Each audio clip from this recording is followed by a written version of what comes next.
Okay, so in 6.3, a little bit different than what we did in 6.2, we are now taking that same base, like the beginning of the problem is the same thing. Take the functions, graph it, figure out what the shaded region is. But now we're taking that shaded region and we're rotating it. We're rotating it about either a horizontal axis or rotating it about a vertical axis. Okay, so like I said, in my mind, I think of two different scenarios. I think of jump rope. That's my horizontal axis. So I am making a vertical rotation. I would have to slice it vertically to get my circle. So my radius is then running vertically. My radius is then a y equals equation. If I am spinning horizontally, I'm thinking carousel, I'm thinking like pottery wheel, something along those lines. If I needed a circle, if I wanted to get a disc out of this, I would have to slice it horizontally to get my circle, which means my radius is running horizontally, and it is an x equals. So that's the language that we're going to need, similar to what we did last section. But now we are still integrating an area of a single cross-section. They're all circles in this section, so therefore it's always pi r squared going into the integral. You need to figure out your r. Is it y equals or x equals? Your limits of integration.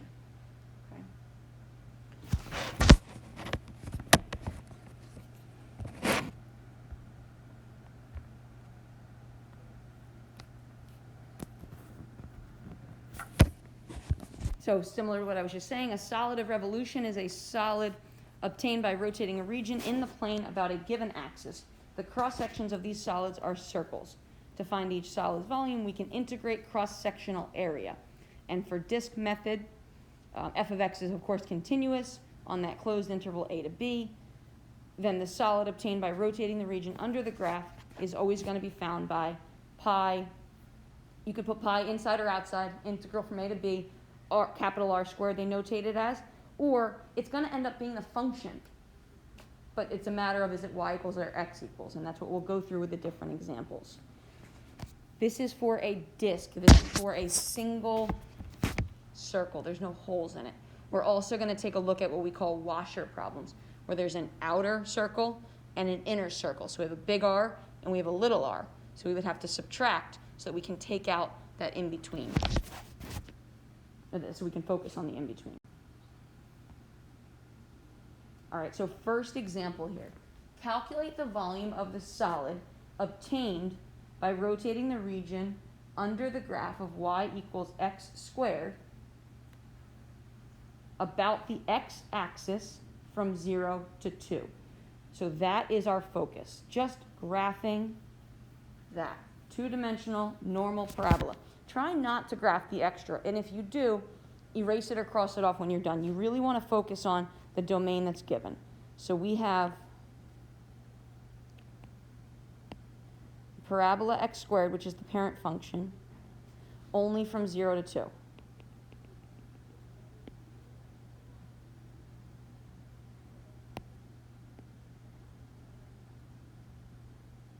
Right, so that is the two-dimensional space that we are now going to rotate. Right? So if we took the parabola and the first thing you do, because you're really just drawing that two-dimensional image, you're just reflecting it over the axis of rotation. So I'm just dropping it down. So now the reflection of that parabola looks like this. So we end up having the exact same space below the graph. And if we really imagined that rotating, constantly rotating, it's kind of like taking your arm, it's hard to do, but it's like taking your arm and going like this with it, right? So the big circles are happening where your hand is, the little circles are happening where your shoulder is, right at the origin. But we are getting circles in there.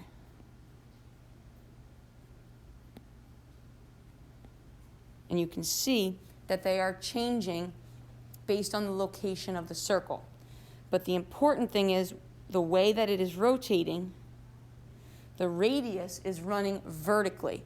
So you have to think about, if I sliced this, if I cut it, what direction would I have to cut it in order to get a circle? I would have to cut it vertically. You're always drawing a circle next to you because that's your cross section. It's a matter of what direction is my radius. And it's vertical because it is a vertical rotation about a horizontal axis. So my r equals is a y equals. It's always dependent upon the function, but it's a matter of, is it y equals or x equals? When it's y equals, typically the equations are presented in that format, we're good to go. The radius is just the parabola, x squared. No manipulating it this time. Okay. So our area, the area of this circle, is pi x squared squared, or pi x to the fourth. You don't have to simplify that. You might like to leave it because then you're always looking at your integral as pi r squareds. That's all we're creating here. We are integrating pi r squareds in this whole section. So my integral, pi inside or outside, just don't forget it. Again, common mistake. You're going to get an answer, and it's going to be off by a factor of 3.14. So often. So don't forget it. If it were a multiple choice and non-calculator, there's times when these are easy enough to do, like this one we could do it by hand, and then your answer would just be with respect to pi. That would be fine. But a lot of times they're calculator, as you saw on the 6.1 quiz, and you need to improve your calculator skills to make sure that you're not rounding and chopping off things, and every sig fig is important. So anyways, again, I leave it in because I don't want to forget it. So it's pi x squared. I also tend to leave it like that so I can see that I have my r and it's getting squared for my circle formula, dx. As last section and the one before, I do my limits of integration last. I look inside, I say I have x's. A lot of the times the domain restriction it is given tends to be my limits of integration, but no matter what, I have to go to my x-axis to bound it. So I know that I am from here to here. So I am from 0 until 2. Okay. And then I would just math 9 that. I know that I'm giving you these answers in the notes, but it wouldn't be a bad idea to go back and test these on your own time. You have to be able to get the calculations correct. These are the easy ones. They're not always easy, as you saw in the quiz. For AP level, you have to be able to put something more intricate into your calculator. So in this case, it's easy. You're getting 20.1 units cubed out of the calculator. Any questions about the process, though? Visualizing it, graphing it, setting up that integral.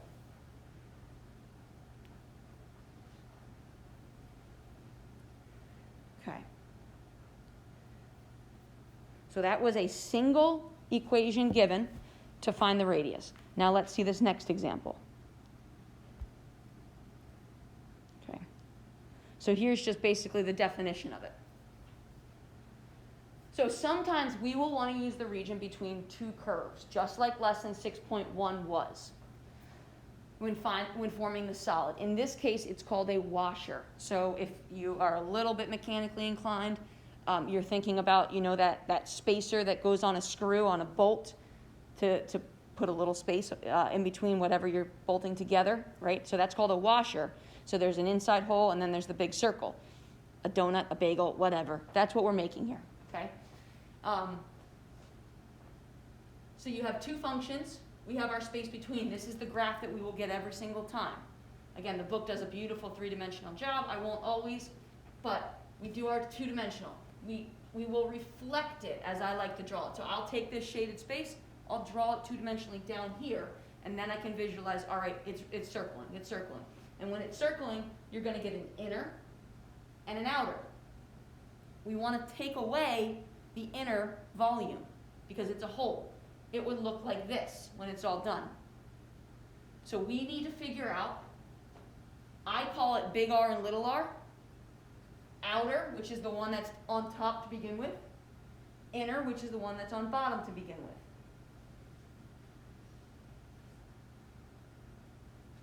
So let's do an example and simplify it.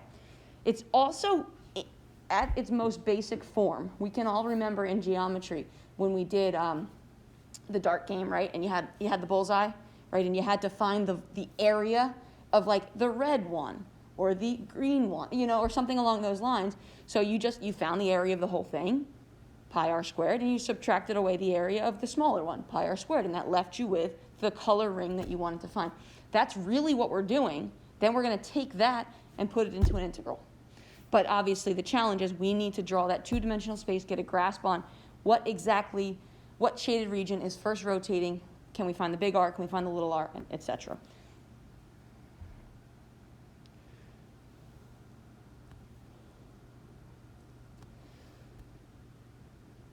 Next page.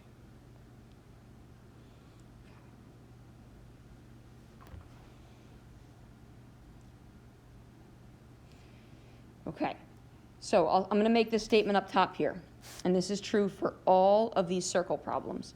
Your radius, doesn't matter what direction, doesn't matter where the axis of rotation is, that's what we're going to start changing. But the radius is always defined by the distance from curve to axis of rotation.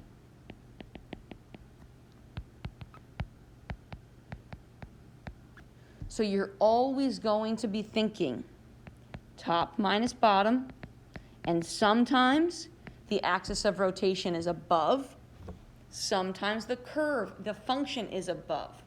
Or we will go the other direction, right? So then it would be right minus left.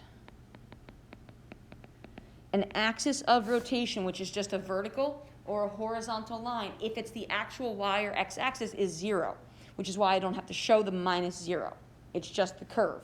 But when I shift it, I'm going to show that translation. Okay, we'll get there in a moment.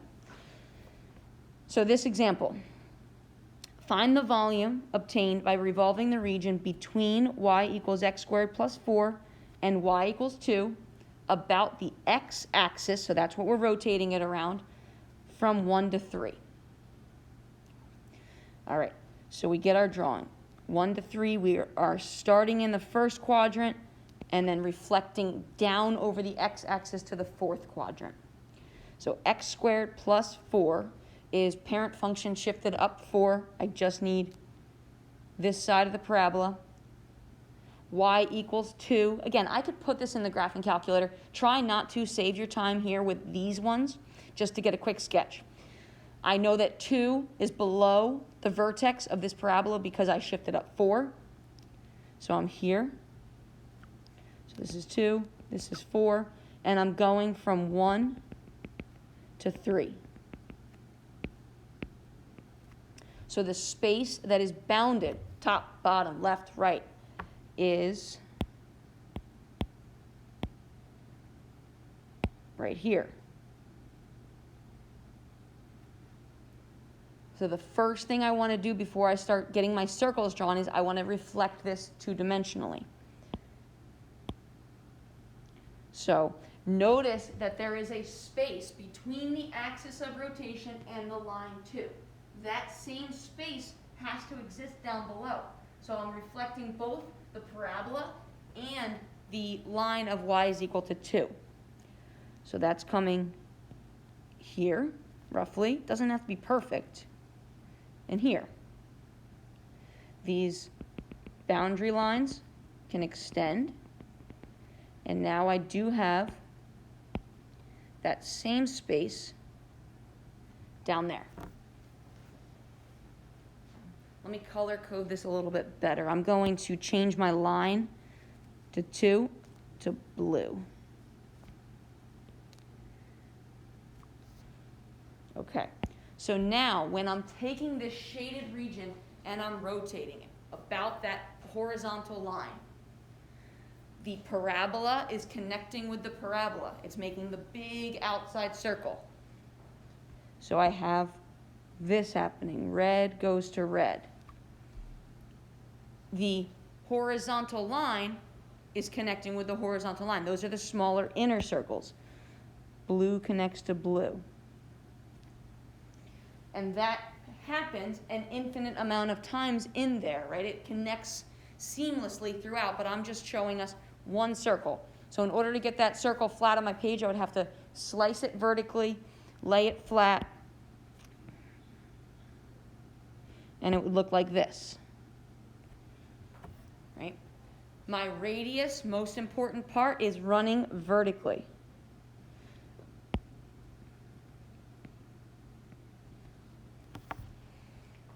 I have a big R, my outside, and I have a little r, my inside. They are both running vertically, therefore they are both y equals.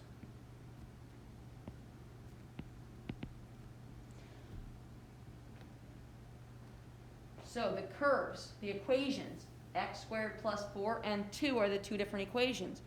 In this case, they are also both the respective radius, radii. Right? And when you have a horizontal line or a vertical line when we shift the axis, that is constant. My blue circles are always going to have a radius of 2. That will happen sometimes. So my little r is just 2 because we are rotating the horizontal line of 2. My big R is x squared plus 4. So that changes in size as we move from 1 to 3 across the space. So if I wanted to find the area, right here is the shaded region.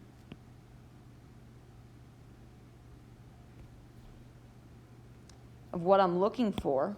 If I wanted to find that area back in geometry class, and I'm ignoring the calculus perspective of it, I would say, well, I need to find the area of the red circle, and then I need to find the area of the blue circle, and I would subtract the 2, and that would leave me with the space between. So it is just pi big R squared minus pi little r squared. Pi is our constant there that could be factored out. You don't have to, but you might as well. So the formula showed it as pi. It was on the outside. Again, I put it on the inside. Big set of parentheses. I'm going to have, change colors, my big R, which is x squared plus 4 squared, minus my little r, which is 2 squared. I have x's in there, so it is a dx. So here is my big R, here is my little r in there. The last thing that I do is I say, okay, I've got x's, I'm good, I need my x's for my limits of integration. They're given very clearly, 1 to 3. Parentheses here are super important. Super important. Especially, like the most common mistake we make is the subtraction, and then maybe we forget our parenthesis here, which could change if there's multiple terms. It really impacts it. Here it's a single term, so you'd probably be fine if you messed up on a parenthesis in this example, but it's quantity squared there, x squared plus 4. So you should get an answer of 445.26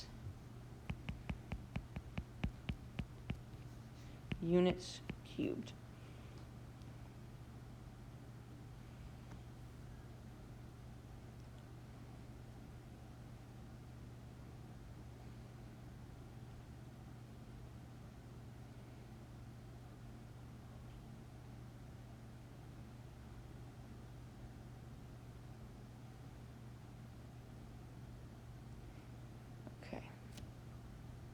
All right, we're going to do the next one, and then I'm going to skip a few so that we can make sure that we do a horizontal rotation.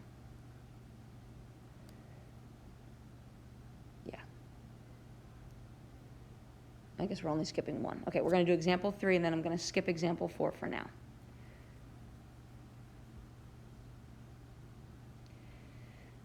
All right, so the radius of each circle will change when we are rotating about a given line. So something other than the x-axis or the y-axis when we get to those examples. We can shift an axis of rotation left or right if it's vertical, or up and down if it's horizontal. And if we shift an axis of rotation, we're either making the radius bigger or smaller. But it is still defined as the distance from the curve to the axis of rotation. So this problem is known as the wedding band problem. So the wedding band that I have is not necessarily curved like it is, but if you envision a typical male wedding band, it looks like this. Usually the rubber one that I wear is exact shape of that. But it's taking, so we're starting with two functions, f and g. F is x squared plus 2, so that is the parabola that's opening upward. G is 4 minus x squared, opening downward, but it is a little bit higher. And it's rotating at about the horizontal line of -3. So our axis of rotation is now here. So we're taking this shaded region that's bounded between the two parabolas, and we are rotating it. Did we make the radius bigger or smaller by shifting the axis of rotation down to -3? Bigger. It made it bigger by 3 exactly. Which, at first you're like, wait a minute, it's negative, how does that work? Remember, top minus bottom. So G, which is 4 minus x squared, minus -3, is going to go +3 and make it bigger, okay? You can think about it like that. I think it makes more sense because it fits in what we've been doing, top minus bottom, right minus left when we get there. Or you can just say to yourself, it got bigger by how much? By 3. That can be trickier. What if it's all of a sudden above? Like having that clear-cut rule, this is when a clear-cut rule does work, top minus bottom. So if the axis of rotation is above the curve, that works as well, okay? So anyways, but it got bigger, right? So I'm gonna first finish this two-dimensional drawing. So it doesn't have to be perfect again, but I do know that this vertex is at 2, this vertex is at 4. I'm gonna color code. I'll call my G the red curve. And then my F is the blue curve. So when I'm doing a sketch, I'm noticing that from the vertex down to the axis of rotation, that's 7 units. So I'm going to go down roughly 7 units as it appears. So that brings me all the way down to -10. Not that I need to know that number of -10.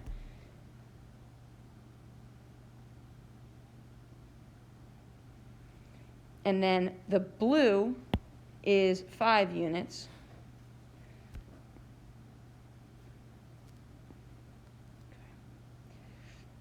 So when I rotate this thing, here's my shaded region.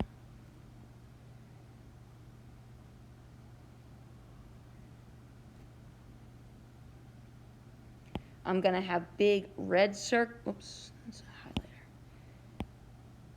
Big red circle to red curve, and then the blue to the blue. And that happens everywhere along the shaded region.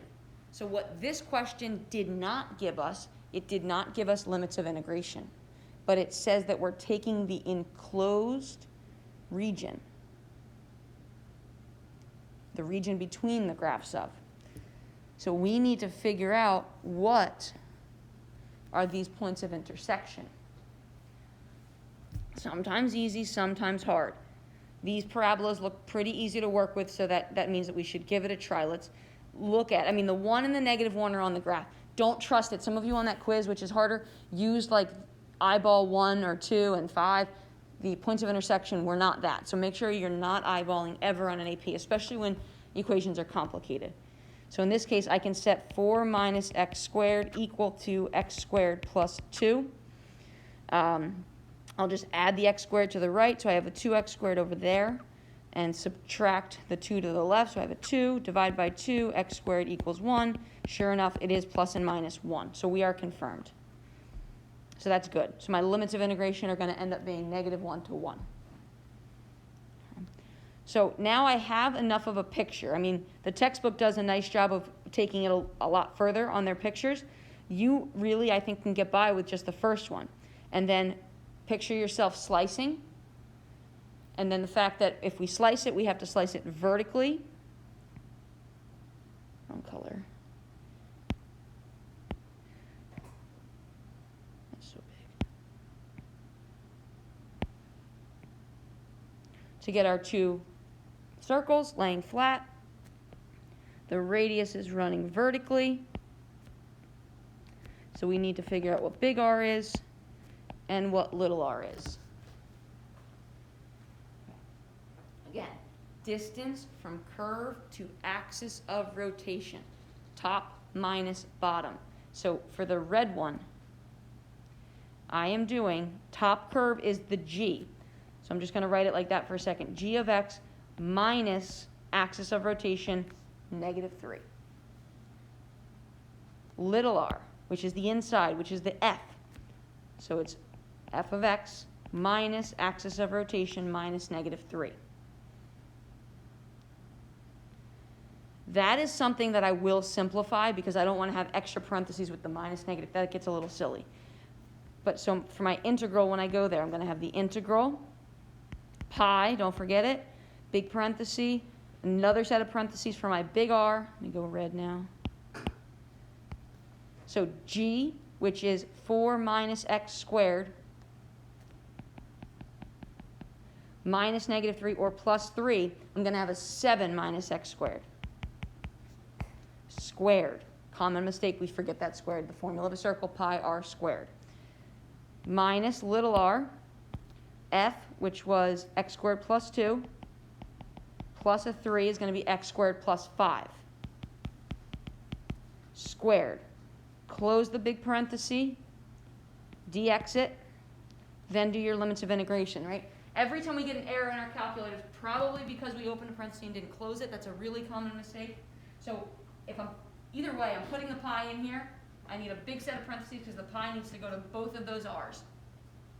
Last step, limits of integration, left to right, -1 to 1.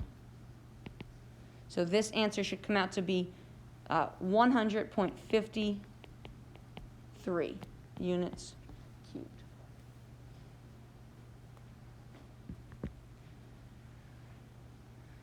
All right, so we've seen single function rotated, two functions rotated. So we've seen the difference, how it was a disk problem, solid, a washer problem with a hole. Now it's another washer problem, shifted. You can have a single function with a shifted axis of rotation that can then cause a washer problem too. So I think I'm stressing enough, these pictures are so important. So when you're doing your homework, I get it. I was a junior and a senior once. We want to do things just to get them done, but if you're doing your homework and you're just going through the motions in this chapter, you're not going to come out okay with the assessment. You have to draw the pictures. You have to do everything I'm doing. If I look at a problem even now as your teacher, I draw it out. I do it from start to finish. None of this is extra work if you really want to get it right. Okay?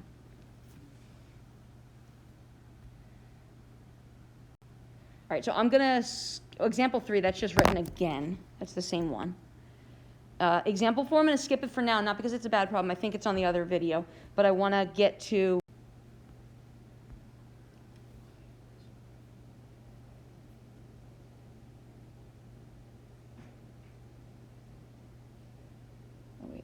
this answer is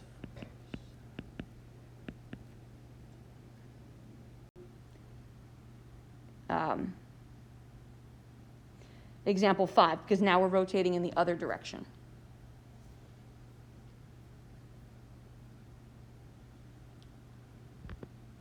So we are revolving about a vertical axis. Find the volume of the solid obtained by rotating the region under the graph of 9 minus x squared from 0 to 3 about the vertical axis of x equals -2. Okay, so let's get our two-dimensional graph.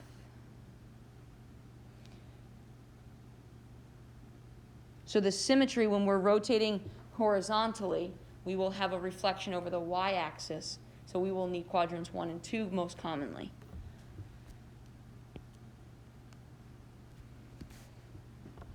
So the graph of 9 minus x squared from 0 to 3 is that. Right, it's a downward opening parabola with a vertex up at 9. The next thing I want to sketch in there is my axis of rotation, which is at -2.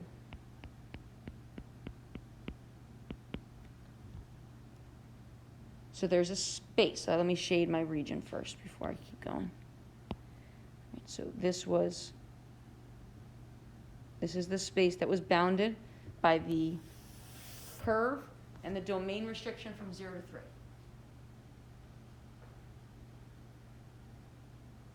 So now when I reflect my two-dimensional graph, there's a gap between my shaded region and my axis of rotation. I need to make sure that I reflect it the same way. So when I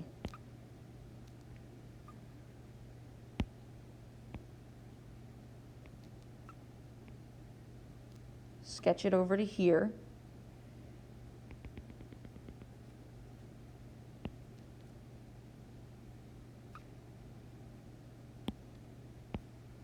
I've created that same space.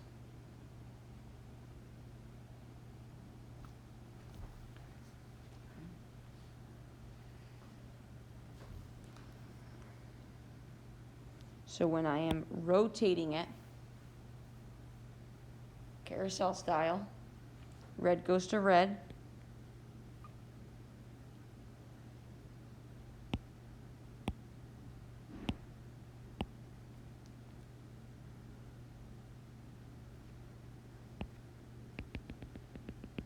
and I just changed it to blue. So the domain restriction of 0, which was also reflected, that also rotates, so blue goes to blue, and that's my inner circle. So in order to cut this and get a circle out of it, I have to slice it horizontally. So this is like, I like to think of food, I'm sorry, I'm hungry too, I shouldn't be thinking of food. This is like a bundt cake, right? You got that hole in the middle. Nobody slices the cake like this, but it would be kind of cool if we did. And then you'd have this big floppy piece of cake with a hole in the middle. But anyways, that's what we have here.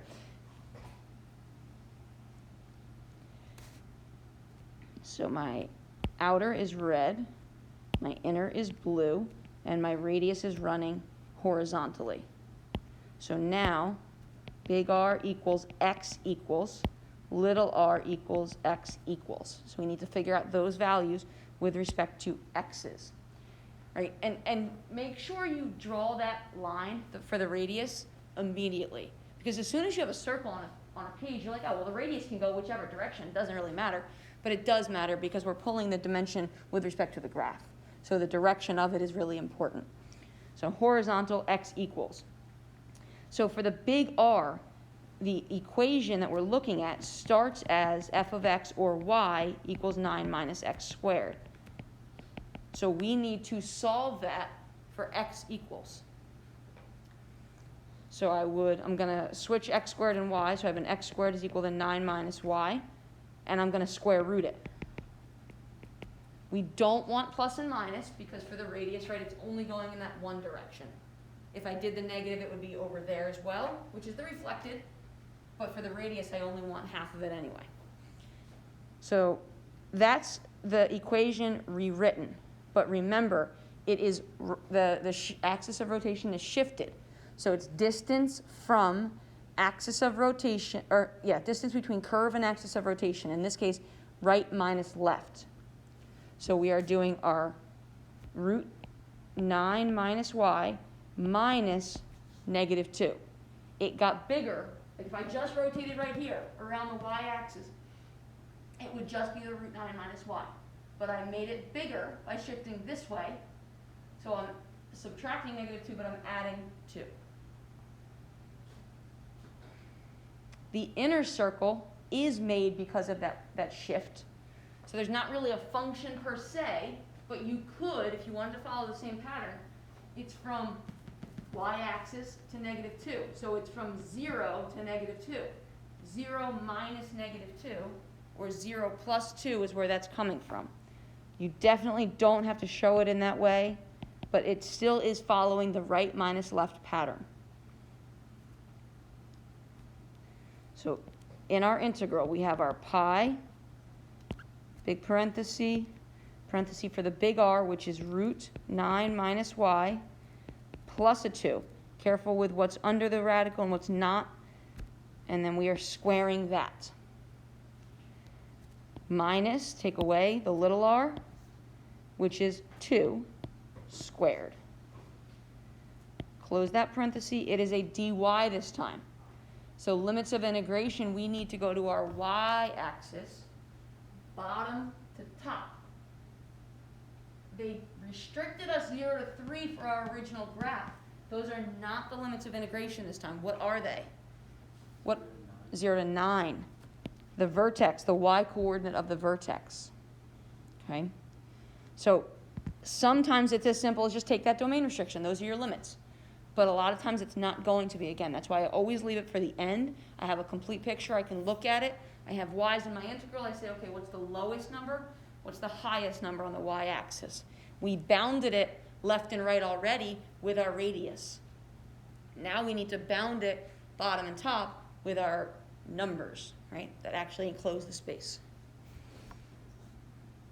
This answer, I don't have it. We got to do it.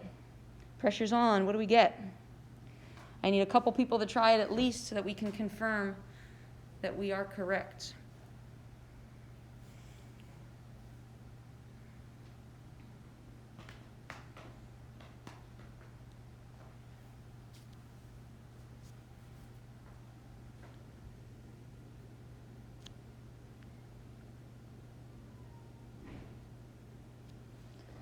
While you are all doing that, I'm going to just put the answers to example 4 here. And we might have time to go back and do it, or we might pick to do these as practice problems, but you can also just try them on your own. So for the line y equals 15,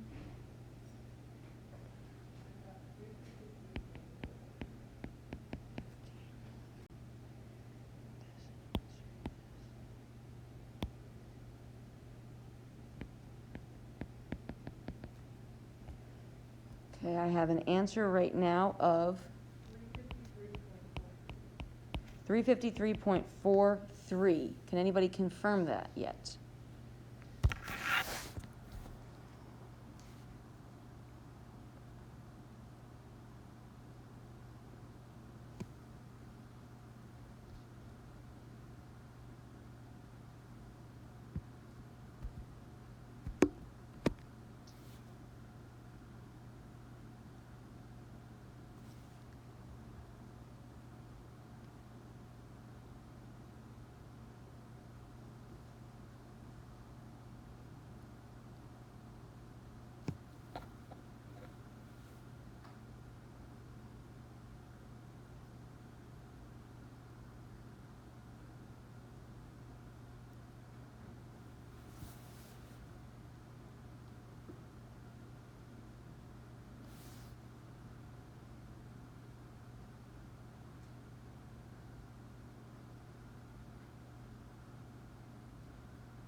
All right, I am confirming 353.43. Oh, yeah, I just can't read. No, I think that's what you said to me. Oh, yeah,